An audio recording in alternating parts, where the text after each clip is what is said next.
El ejército romano es sinónimo de disciplina y orden, una máquina de guerra capaz de conquistar el mundo conocido. Sin embargo, una de sus maniobras más cruciales, el relevo de tropas en plena batalla para mantener una presión implacable, sigue siendo uno de los mayores enigmas de la historia militar. Pese a su meticulosa organización, nadie sabe con certeza cómo lograban esta proeza sin que sus líneas se rompieran. Entonces, ¿cómo lo hacían? Esta es la pregunta que ha atormentado a historiadores, estrategas y aficionados durante siglos, una pregunta que, lamentablemente, nadie ha podido responder con seguridad absoluta. Existen diversas teorías, cada una con defensores que la sostienen con una vehemencia casi religiosa, pero la verdad inmutable es que el conocimiento se ha perdido, dejando un vacío en nuestra comprensión de la guerra antigua. Incluso la premisa fundamental de que este intercambio de unidades era posible ha sido puesta en tela de juicio por algunos escépticos. Yo, sin embargo, me cuento entre los que creen firmemente que el relevo no solo era posible, sino que era una de las claves de la superioridad romana en el campo de batalla. En las siguientes líneas, no solo expondré las diversas hipótesis que intentan desvelar este misterio, sino que también ofreceré mi propia opinión, argumentando cuál de ellas considero que era la más probable, la que de verdad se utilizaba en el caos ensordecedor del combate. Antes de sumergirnos en el análisis táctico, es crucial entender por qué esta capacidad era tan exclusiva de Roma. El relevo del frente solo es concebible dentro de una estructura militar con una organización extraordinariamente clara y granular, una jerarquía que llega hasta la unidad más pequeña, la centuria. Pensemos, por ejemplo, en la falange griega o macedonia, una formación poderosa pero rígida. Un intercambio de falanges en pleno combate sería, sencillamente, un suicidio táctico. La falange es una bestia lenta y pesada que basa su fuerza en la cohesión de su muro de escudos y zarizas. Intentar que una de estas unidades retrocediera en formación cerrada mientras otra avanzaba para ocupar su lugar las haría aún más lentas y vulnerables. El enemigo tendría tiempo de sobra para lanzarse como una cuña en el hueco resultante, atacando los flancos expuestos de las falanges que aún se mantenían en el frente. Y como bien sabemos, una falange atacada por el flanco es una falange condenada, un gigante torpe e indefenso. La legión romana, en cambio, con su famosa formación en triplex acies, o tablero de ajedrez, era flexible, articulada y estaba diseñada para la maniobra. Visualicemos nuestra legión, desplegada en el campo de batalla. En primera línea, los astati, los soldados más jóvenes y ansiosos. Detrás de ellos, en una segunda línea que cubre los huecos de la primera, se encuentran los príncipes, hombres en la flor de la vida, veteranos de varias campañas. Y en la retaguardia, como reserva de élite, los triari, los veteranos más experimentados. Esta disposición en tablero de ajedrez es la clave de todo. Ahora, empecemos a desgranar las teorías sobre el relevo y los problemas intrínsecos que cada una presenta. La primera teoría, y quizás la más intuitiva, sostiene que los romanos combatían manteniendo su formación de tablero de ajedrez incluso al entrar en contacto con el enemigo. Esto significa que existían huecos del tamaño de un manípulo la unidad táctica compuesta por 2 centurias entre cada una de las unidades de astati en el frente. Según esta hipótesis, cuando llegaba el momento de relevar la línea, los príncipes simplemente tenían que avanzar en línea recta, atravesar los huecos y chocar contra el enemigo. En ese preciso instante, los astati, agotados, podían retroceder a través del espacio que ahora ocupaban sus compañeros y retirarse a la retaguardia para descansar. Sobre el papel, parece sencillo y efectivo. El relevo se ha completado con éxito. Pero esta simplicidad aparente esconde un problema que, en mi opinión, es garrafal y obvio. ¿Qué ocurre si el enemigo no lucha en una formación ordenada y compacta? ¿Qué pasa si el adversario es un ejército irregular, compuesto por guerreros ágiles y oportunistas? Imaginemos a la legión enfrentándose a las tribus hispanas, a los lusitanos bajo el mando del brillante estratega Viriato. Estos guerreros, acostumbrados a la guerra de guerrillas, no cargarían de frente contra los sólidos manípulos romanos. En su lugar, verían esos enormes huecos en la formación romana no como un obstáculo, sino como una invitación, una puerta abierta a la destrucción de la legión. Se colarían por esos espacios como el agua a través de las grietas de una presa, evitando el choque frontal y atacando a los astati por sus flancos y su retaguardia. Puesto que el hueco era del tamaño de un manípulo entero, unos 40 metros de ancho, sería increíblemente difícil para los romanos expulsarlos de allí una vez dentro. La primera línea se vería envuelta, desbordada y aniquilada antes de que los príncipes pudieran siquiera reaccionar eficazmente. Esta vulnerabilidad intrínseca hace que la teoría, aunque elegante en su simplicidad, sea tácticamente muy arriesgada, casi ingenua. Para intentar salvar esta primera hipótesis, surgió una alternativa, una variación más sofisticada y astuta. Esta versión propone que la segunda línea, los príncipes, no esperaban a que los Astati se agotaran, sino que avanzaban y atacaban apenas unos segundos después de que la primera línea hiciera contacto con el enemigo. Si analizamos esto detenidamente, la idea no es en absoluto descabellada y revela una profunda comprensión de la psicología del campo de batalla. Pensemos de nuevo como un guerrero lusitano que no lucha en una formación rígida. Ves a la imponente legión romana cargando hacia ti, pero observas que hay enormes huecos en su frente de batalla. Tu instinto de supervivencia te gritaría que te coloques justo delante de uno de esos huecos. De esa manera, evitarías la brutal carga inicial del manípulo romano.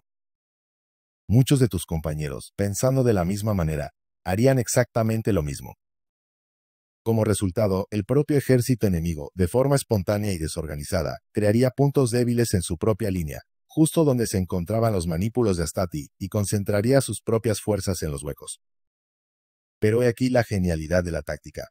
5 segundos después de la carga inicial, esas bolsas de guerreros que el propio enemigo ha autogenerado recibirían la carga masiva y sorpresiva de los manípulos de príncipes. Esos guerreros se encontrarían de repente atrapados, rodeados por 3 lados, en una zona de muerte perfecta de la que no habría escapatoria. De hecho, podríamos considerar esto como una versión mejorada y más segura de la formación en cuña, pues aquí no se necesita un kamikaze valiente para romper la línea enemiga. Es un frente sólido que crea sus propias trampas. Todo parece funcionar a la perfección con esta variante. Sin embargo, incluso esta brillante táctica tiene sus propios problemas. Si los enemigos son inteligentes, están bien liderados y coordinados, podrían ver venir la trampa. Podrían dejar que los Astati se adentraran profundamente en sus líneas, para luego cerrar filas detrás de ellos, rodeándolos y aislándolos de los príncipes que vienen detrás. Sería una maniobra arriesgada para el enemigo, pero posible. Pero supongamos que eso no ocurre y que la táctica funciona como se espera. Nos encontramos con el problema original, la pregunta que inició toda esta discusión. ¿Cómo se releva el frente? Esta formación de ataque es devastadora, sí, pero no explica cómo mantener la presión durante una batalla prolongada. Sabemos que los Triari, la tercera línea, raramente entraban en combate. Eran el último recurso, la póliza de seguro de la legión. Por lo tanto, no hay una tercera oleada preparada para relevar a los príncipes. Y la teoría tampoco explica cómo los Astati o los príncipes podrían retirarse de forma segura una vez que los Triari tuvieran que intervenir. Por lo tanto, aunque esta idea es fascinante como táctica ofensiva, creo que no es aplicable como método de relevo y, por ende, no resuelve nuestro enigma. Vamos a plantear algo diferente, una nueva perspectiva que nos aleje de estas formaciones con grandes huecos. ¿Y si la segunda línea de la legión no estuviera formada por los príncipes, sino por los propios Astati? Es decir, que el manípulo de Astati no fuera una única unidad en la primera línea, sino que estuviera dividido, con su centuria posterior formando una segunda línea de apoyo inmediato para su centuria anterior. De esta manera, el ataque en 2 oleadas que acabamos de describir podría seguir existiendo, creando esas mortíferas zonas de muerte. La gran ventaja es que, una vez que el frente se estabiliza, los príncipes, que estarían más atrás como una tercera línea cohesiva, podrían avanzar para realizar el relevo. A primera vista, parece que hemos resuelto todos los problemas. Ya no habría esos enormes huecos iniciales en el frente, ya que la segunda línea de Astati podría expandirse para cerrar filas. ¿O sí los habría? Aquí es donde la física del campo de batalla vuelve a complicarlo todo. Cuando un manípulo completo de la primera línea, ahora compuesto por las 2 centurias de Astati ya unidas, tuviera que retirarse para ser relevado por un manípulo de príncipes, inevitablemente dejaría un hueco en el frente. Este hueco, correspondiente al ancho de un manípulo, sería de unos 15 metros. Aunque es más pequeño que el hueco de la primera teoría, sigue siendo una brecha lo suficientemente ancha como para que una cantidad considerable de enemigos pudiera colarse por ella y desbordar el frente, atacando los flancos de los manípulos adyacentes. El problema del hueco, aunque reducido, persiste. Para corregir este persistente problema, debemos recurrir a otra de las grandes teorías existentes, una que cambia el enfoque de la unidad de relevo. Esta teoría postula que el relevo no se realizaba por manípulos, sino por centurias. Hay dos formas principales de imaginar cómo podría funcionar esto. Recordemos primero que cada manípulo estaba formado por una centuria posterior y una centuria anterior. La interpretación más literal de estos nombres, la de detrás y la de delante, sugiere que, efectivamente, una centuria se formaba detrás de la otra. Si este fuera el caso, el frente de batalla de la legión estaría compuesto únicamente por las centurias anteriores de todos los manípulos de Astati, luchando hombro con hombro. Detrás de ellas, como una segunda línea inmediata, estarían las centurias posteriores. Para visualizarlo mejor, imaginemos que las centurias posteriores tienen un estandarte con una línea amarilla y las anteriores, uno con una línea verde. Cuando las centurias anteriores verdes necesitaran ser relevadas, simplemente retrocederían a través de los huecos entre las centurias posteriores amarillas que, a su vez, avanzarían para ocupar la primera línea. El hueco que quedaría durante esta transición sería mucho más pequeño, el correspondiente al ancho de una sola centuria. Las medidas que hemos estado discutiendo se basan en la suposición comúnmente aceptada de que cada legionario disponía de un espacio de 2.5 pies romanos, unos 74 centímetros, para luchar cómodamente con su escudo y su gladius. Si multiplicamos esta cifra por una formación de, por ejemplo, 10 legionarios de ancho en una centuria, obtenemos un frente de 25 pies. Pasado a metros, esto nos da aproximadamente 7 metros. Este es el tamaño del hueco que se crearía al relevar una centuria. Un hueco de 7 metros es mucho más manejable. Es una brecha estrecha y como solo se mueve una centuria a la vez, el cambio es relativamente rápido. El enemigo tendría muy poco tiempo y espacio para explotar esta apertura momentánea. Parece una solución casi perfecta. Pero aquí surge un nuevo problema, esta vez a nivel estratégico. Si el frente de la legión está compuesto solo por las 10 centurias anteriores de los Astati, cada una con un frente de 7 metros, el ancho total del frente de batalla sería de solo 70 metros. Añadiendo los pequeños huecos entre cada unidad, podríamos llegar a un total de 80 metros. Un frente de 80 metros es relativamente estrecho para una legión, una unidad de casi 5.000 hombres. Esto la haría vulnerable a ser flanqueada por un enemigo más numeroso que pudiera extender sus líneas. Hemos solucionado el problema del relevo a nivel táctico, pero hemos creado una debilidad a nivel estratégico. Podemos solucionar este dilema estratégico de una forma que, en mi opinión, nos acerca a la solución definitiva del enigma. La literatura romana, siempre rica en matices, nos ofrece una pista crucial. Las fuentes no solo nombran a las centurias como posterior y anterior, sino que también utilizan los términos siniestra y diestra, es decir, izquierda y derecha, respectivamente. Esta terminología alternativa nos permite deducir que las dos centurias de un mismo manípulo no combatían necesariamente una detrás de la otra, sino que podían desplegarse una al lado de la otra. Esta interpretación abre la puerta a la última teoría, que es la que, en mi opinión, es la más correcta, la más elegante y quizás la más extendida entre los expertos modernos. Esta teoría postula que las centurias posterior izquierda y anterior derecha de cada manípulo de Astati combatían juntas en la primera línea, una junto a la otra. Esto duplica inmediatamente el frente de batalla, resolviendo el problema estratégico de la estrechez. Ahora tenemos un frente de unos 150-160 metros, mucho más robusto y difícil de flanquear. Esta disposición no invalida la posibilidad de realizar el ataque en dos oleadas que mencionamos antes. Dentro del mismo manípulo, una centuria, digamos la posterior, podría cargar primero, y segundos después lo haría la anterior, creando una microzona de muerte a nivel local. Pero lo que esta teoría aporta de nuevo y revolucionario es la mecánica del relevo. El relevo ya no es por manípulos, sino, como en la teoría anterior, por centurias, pero de una manera mucho más fluida y segura. Detrás de la línea de Astati se encontraría la línea de príncipes, desplegada de la misma manera, con sus centurias izquierda y derecha luchando codo con codo. Ahora, imaginemos el proceso de relevo con esta formación. Supongamos que la centuria anterior derecha del primer manípulo de Astati está agotada y necesita ser relevada. Esta centuria se retiraría en orden, marchando hacia atrás, y se colocaría en la retaguardia, detrás de su centuria hermana, la posterior. En su lugar, avanzaría para ocupar el hueco la centuria anterior derecha del primer manípulo de príncipes. El intercambio es rápido, preciso y, lo más importante, el hueco resultante es de tan solo 7 metros. Una vez completado este relevo, se procedería con la otra mitad del manípulo. La centuria posterior izquierda de los príncipes avanzaría para colocarse detrás de su centuria hermana, la que acaba de entrar en combate, y la centuria posterior de los Astati se retiraría marcha atrás para dejarle paso.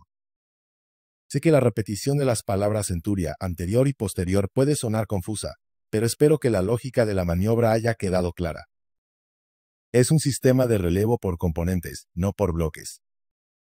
Este método, que podríamos llamar relevo por centurias alternas, es la síntesis perfecta de todas las necesidades tácticas.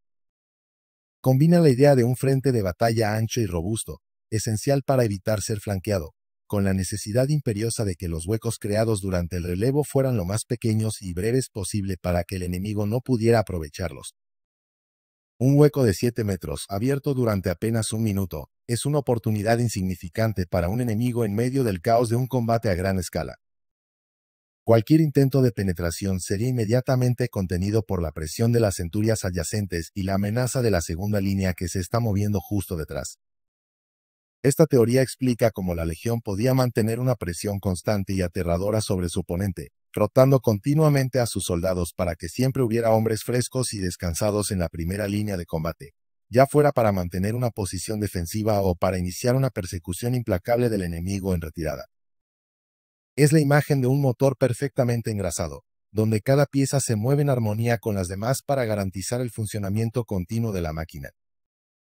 Es, en mi opinión, la solución más lógica y elegante a este fascinante misterio militar. Sin embargo, como enfaticé desde el principio de esta exposición, no debemos caer en la trampa de la certeza. Todo lo que he presentado, desde la crítica a las primeras teorías hasta la defensa de esta última, no deja de ser una reconstrucción lógica basada en fragmentos de información y en una profunda comprensión de los principios de la guerra. La cruda realidad es que no se sabe con seguridad cómo lo hacían los romanos. No poseemos un manual de campo legionario que detalle este procedimiento paso a paso. Por lo tanto, mi opinión, por muy bien argumentada que esté, no deja de ser eso, una opinión informada. La historia, especialmente la historia militar antigua, está llena de estos vacíos, de estas preguntas sin respuesta que nos obligan a convertirnos en detectives, a sopesar las pruebas y a elegir la explicación más plausible. Es posible que la realidad fuera una combinación de varias de estas teorías, o algo completamente diferente que ni siquiera hemos logrado imaginar.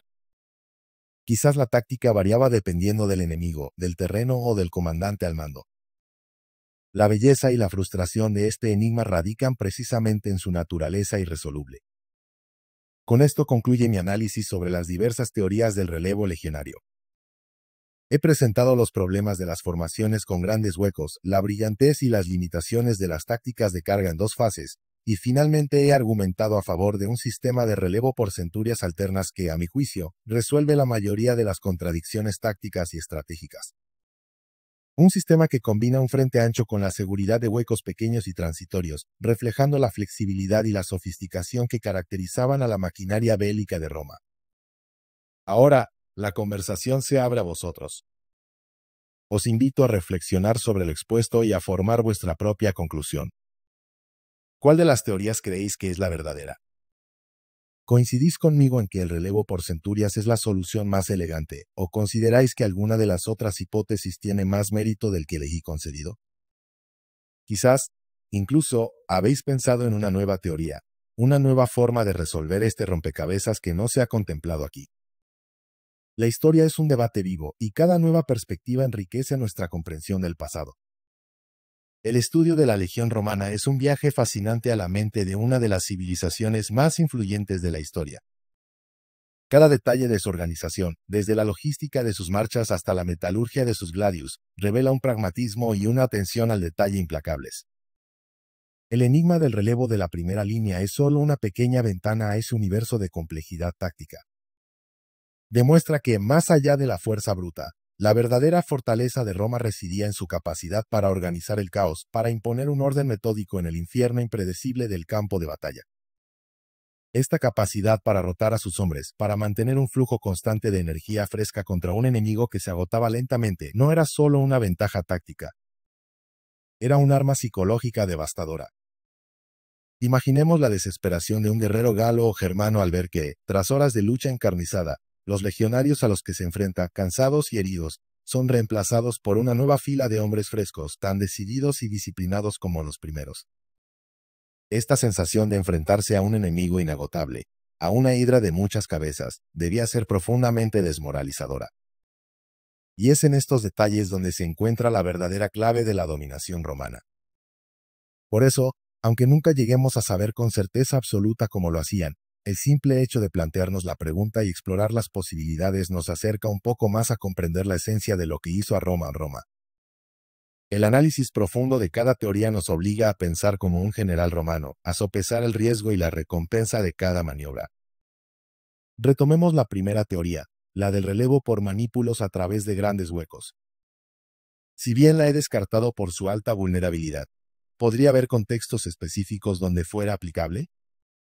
Quizás contra un enemigo que luchara en una formación igualmente rígida, como una falange helenística.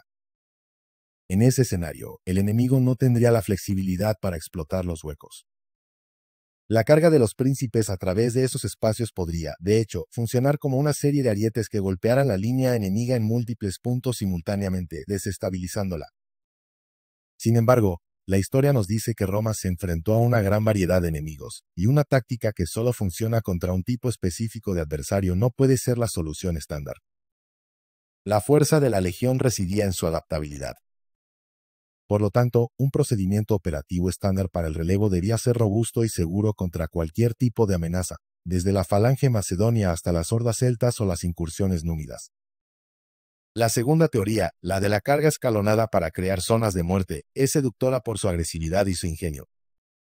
Es una táctica que sin duda encaja con el espíritu ofensivo romano. Podemos imaginarla siendo utilizada en momentos clave de una batalla, como una maniobra de apertura para desbaratar la formación enemiga y obtener una ventaja inicial decisiva. Sin embargo, su fallo fundamental es que es una táctica ofensiva, no un procedimiento de relevo sostenible. La guerra antigua a menudo consistía en largas batallas de desgaste, donde la capacidad de aguantar y mantener la cohesión durante horas era más importante que un único golpe brillante.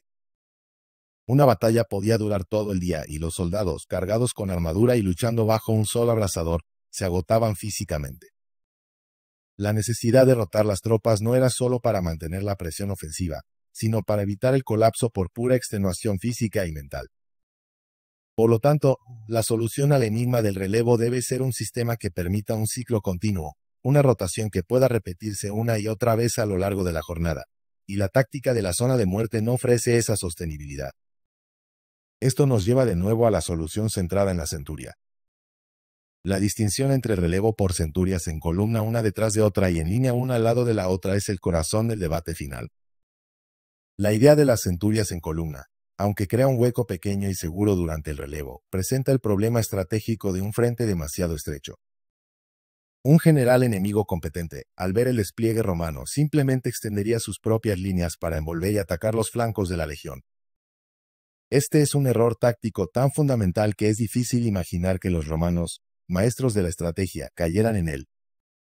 Por ello, la evidencia filológica, el uso de siniestra y diestra para describir a las centurias, se convierte en una pieza clave del rompecabezas. No es solo un detalle lingüístico, es una revelación táctica. Nos permite visualizar una legión con un frente ancho y formidable, donde cada manípulo es una unidad de combate de doble centuria. Esta imagen es mucho más coherente con lo que sabemos sobre las grandes batallas romanas. Al aceptar esta premisa, la mecánica del relevo por centurias alternas se vuelve casi una consecuencia lógica. Es la única solución que satisface todas las condiciones. Mantiene un frente ancho, asegura que el hueco en la línea de batalla sea mínimo, permite una rotación continua de tropas y es lo suficientemente flexible como para adaptarse a las circunstancias del combate. Podemos incluso imaginar las órdenes, gritadas por los centuriones y transmitidas por los signíferos por encima del estruendo de la batalla. Centuria prima anterior, retírese. Centuria prima de príncipes, avance. Sería una coreografía de increíble precisión, ensayada hasta la extenuación en los campos de entrenamiento. Cada legionario sabría exactamente a dónde moverse, a qué velocidad y en qué momento. Es este nivel de entrenamiento y disciplina aplicado a una táctica tan brillante lo que convertía a la legión en una fuerza casi invencible. La batalla no la ganaba solo el coraje o la fuerza, sino la perfección del sistema. Y es la reconstrucción de ese sistema, pieza por pieza, lo que constituye el verdadero desafío y la mayor recompensa para quienes estudiamos la historia militar de Roma. La reflexión final nos devuelve al campo de batalla. Intentemos meternos en la piel de un legionario de los Astati. Llevas más de una hora de combate. Tu brazo derecho arde por el esfuerzo de blandir el gladius, y el izquierdo está entumecido por el peso del scutum y los golpes que ha recibido. El sudor te ciega, mezclado con el polvo y la sangre. El enemigo presiona, un muro de rostros salvajes y gritos guturales. La fatiga empieza a hacer mella. Tus movimientos se vuelven más lentos, tu guardia baja. Es en ese momento de máxima vulnerabilidad cuando escuchas la orden. Detrás de ti, sientes el movimiento ordenado de tus compañeros de la línea de príncipes. La centuria a tu derecha comienza a retroceder, paso a paso, con la misma disciplina con la que avanzó. En el breve instante en que se abre el hueco, ves, no al enemigo, sino el muro de escudos de la centuria de relevo que ya está ocupando el espacio, una visión que te llena de renovada confianza. Luego, llega tu turno. La orden resuena. Junto a los hombres de tu centuria, comienzas la retirada ordenada, sabiendo que detrás de ti hay una línea fresca de hermanos de armas que mantendrá el frente. No es una huida, es una rotación. Es la máquina funcionando. Al llegar a la retaguardia, te dejas caer, exhausto, bebes agua, ajustas tu equipo y esperas. Sabes que en 1 o 2 horas, volverás a ser llamado para relevar a los príncipes que ahora luchan en tu lugar. Este ciclo de esfuerzo y recuperación es lo que te permite luchar todo el día, lo que te convierte en parte de algo más grande e infatigable que tú mismo. Esta perspectiva humana nos permite comprender por qué el relevo era tan vital. No era solo una cuestión de táctica, sino de moral y resistencia. Un ejército que puede derrotar a sus tropas puede superar a un oponente más numeroso pero menos organizado, simplemente agotándolo. La batalla se convierte en una carrera de resistencia, y Roma había diseñado un sistema para ganar esa carrera. Cada teoría que hemos analizado debe ser evaluada no solo en un diagrama táctico, sino en el contexto de este drama humano. Los grandes huecos de la primera teoría no solo son un riesgo táctico, son un factor de terror para los soldados que ven sus flancos expuestos. La solución final, la del relevo por centurias alternas, no solo es tácticamente sólida, sino que es psicológicamente reconfortante para el legionario. Le asegura que el sistema lo protege, que no está solo y que su esfuerzo será relevado. En conclusión, aunque el velo del tiempo nos impida tener una certeza absoluta, el ejercicio de la razón y la lógica nos permite dibujar un retrato muy plausible de la genialidad táctica romana. El enigma del relevo de la legión no es una simple curiosidad histórica. Es una lección sobre la importancia de la organización, la disciplina y el diseño de sistemas inteligentes. La solución más probable, el relevo por centurias en un frente amplio, nos muestra una legión que no solo era fuerte, sino también inteligente. No solo era brutal, sino también elegante en sus mortíferas maniobras.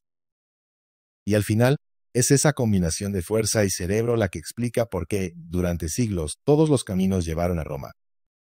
La discusión, por supuesto, permanece abierta, y el misterio probablemente perdurará, invitando a futuras generaciones a mirar hacia atrás y preguntarse de nuevo, ¿cómo lo hacían?